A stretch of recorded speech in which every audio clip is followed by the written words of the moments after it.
Саламатсыздар ма, қымбатты достарым. Бүгін сіздермен керемет жөтелді кетіретін, қақырықты түсіретін оңай рецептпен бөлісетін боламын. Бұның жасалу жолы өте оңай. Жөтел басталған кезде ішсеңіз, қақырықты сұйылтып тез түсіреді және жөтелді 2-ақ күнде жазылдырады. Осы солодковый корень дәріханаларда 650 ма, 600 теңге ма өте арзан бағада тұрады. Сіздер ойламаңыздар, арзан болғаннан кейін бұның әсері болмайды деп. Наоборот, арзан дәрінің де жақсы әсер беретіндері бар.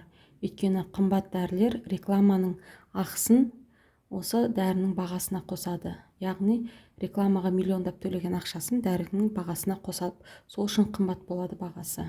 Мінекейіңіз, осы солодковый корень дәрісіне, сиропына мукалтинді ішіне саламыз.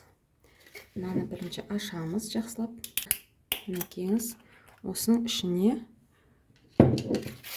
мукалтинді санап отырып 10 штугын саламыз.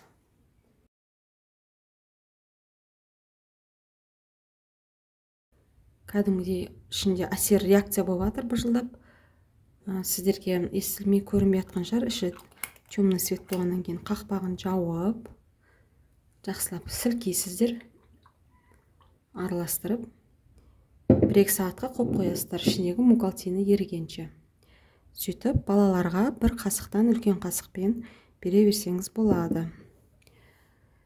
Ем болсын, ауырмаңыздар. Сіздермен бірге болған мен Алуа Омар.